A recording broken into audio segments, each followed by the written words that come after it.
Shashi Krishnan, Chief Investment Officer with Birla Sun Life Life Insurance joins us. Shashi, good to have you back. Thank you for joining us. Shashi, here's some heartwarming data for you. Indian markets are up 3% in the last 6 days. That makes India the best performing market in the entire world. For the moment, we are at the top of the pyramid. But do you think, is this as good as it gets?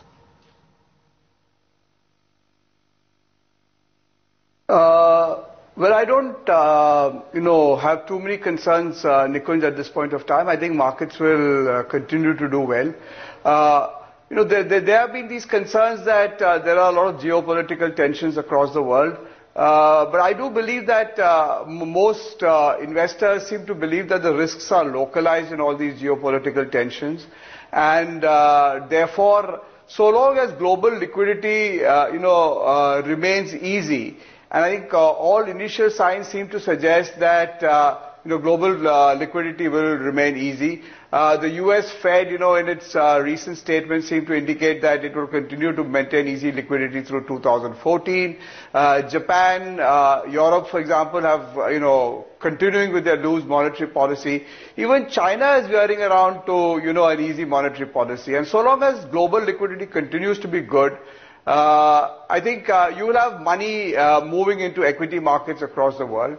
And I think the India story at this point of time, is fairly good. One, because the political risks have come down significantly post-elections, and there is a lot more confidence in the fact that we have a government that will work. Coupled with the fact that you are seeing improving macros, because we see a large number of macro data that's come out in the last couple of days. I think things are showing an improving trend. See, IIP numbers were significantly better with, all sectors, mining, manufacturing, electricity showing signs of improvement. Inflation came down significantly in June. So CPI inflation dropped from something like 8.4% to 7.4%. The export numbers were very, very good. In fact, we had very strong export growth. And even on the import side, you find that the non-oil, non-gold imports have actually gone up. I mean, signifying that, there is some, change happening in the investment cycle, and the investment cycle is improving. So I think as a destination, India still looks like a good destination, and you will see a fair amount of global liquidity coming in. And that, I think, is good news for Indian equity markets.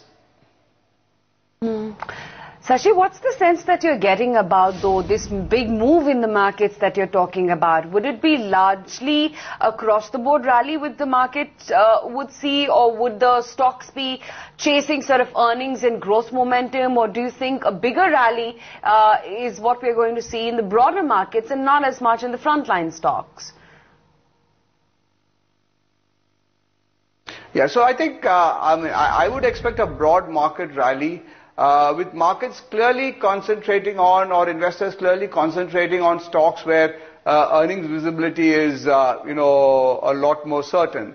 And one of the things that I think, I would sort of expect is that the cyclical rotation that we have seen into, domestic cyclicals, the industrials, will continue for some time, because I think there is a very strong momentum that people expect, in this sector.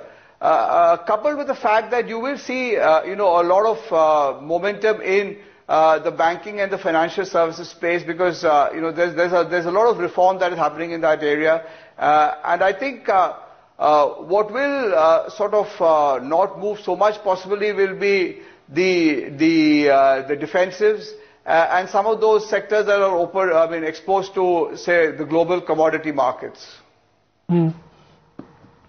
Shashi, for the moment, everyone is of the view that progressively things will only improve for Indian economy. But are markets ignoring the problems and sticky inflation? Hello. Are markets ignoring inflation? Is that your question, Nikunj? Political risks, Shashi. I mean, just think about it. Given what is happening in Iraq, Gaza, a plane is down by Ukraine, in Ukraine. Yeah. Yeah, Nikunj, I think if you look at the geopolitical risks that are arising out of the events that we are seeing in Ukraine, the events that we are seeing in Iran, Iraq, I think global investors seem to be looking at them as localized risks. So if you look at the estimates that are there for global growth, I don't think those estimates for global growth have changed very significantly. People still expect 2014-15 to see a 3 to 3.5% global growth. So I don't think markets are getting too concerned about that. But coming to specifics as far as India is concerned, I think two of the big worries that India had was one that oil prices could move up, especially given the tensions that you're having in the Gulf region and in Ukraine, Russia, and two, the fact that we had a bad start to the monsoon, and there were worries that food inflation would pick up, and therefore that could impact domestic consumption, and therefore markets could react negatively. I think on both those accounts, a lot of those fears have receded somewhat over the last couple of days. And, for example, oil prices have not moved up significantly to, say, 120 a barrel as many people expected. And secondly, with the monsoon picking up, I think the fears that, significant up move in food prices, has also started receding. So I think markets are taking a little more rational view and saying that things will not get as bad as what was initially thought of. Shashi, Telecom has been a marked underperformer, but if idea numbers are anything to go by, looks like that sector is finally turning around. Yeah, and I think a lot of the movement that you're seeing today possibly is because of those spectrum sharing guidelines that came out. I think two big points to note. One is that hopefully we'll have better spectral efficiency. Both the quality and the reach of the network will improve significantly for many of the incumbent players. And I think the incumbent players tend to benefit quite a bit with these new guidelines. Hopefully the TRA guidelines get accepted by the Department of Telecom. So I think the incumbent players are now moving into a new possibly paradigm, and possibly the telecom stocks will see some kind of momentum from now on. Mm-hmm. What's the view then on oil and gas, Shashi? Most of these names, in particular like Reliance Industries, reacting to its earnings, holding out very smartly. Yes, and I think the primary reason is because the expectation is that this is a sector that will see a fairly large amount of reforms. We haven't seen much happening till now in this sector, and I think even the budget did disappoint a little bit as far as the oil and gas sector was concerned. Because I think one of the big expectations was that we would move into a more rational subsidy regime, and possibly subsidies would get removed, and possibly we go into a free pricing regime. Didn't happen. But I think the expectation very clearly is that, outside the budget over the next couple of months, this is a sector which will see significant amount of reforms. And if that happens, I think, many of these people will be able, many of these stocks will be, companies will be able to improve profitability significantly. And I think that's one of the reasons why you are seeing momentum now, because of that expectation. Well, Pharma is having a strong day. Cadila is up by about 2% approximately. Lupin has hit a record high. It is at 1102. So Select Pharma is looking strong. Yesterday, Sun Pharma has also touched a record high. Shashi, do you think the springtime for pharma industry is over? Because base effect has kicked in, and domestically the government is committed to bring drug prices down?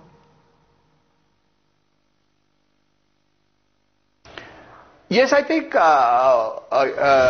one big impetus to the pharma sector will be the fact that I firmly believe that though the consumption cycle has slowed down a little bit, urban consumption will start picking up, especially as the job creation starts in the economy, And, with so much of disposable income put back in the hands of the domestic consumer, the urban consumption will pick up. And that, I think, is going to be a big plus to many of the pharmaceutical companies that are sort of targeting the domestic markets.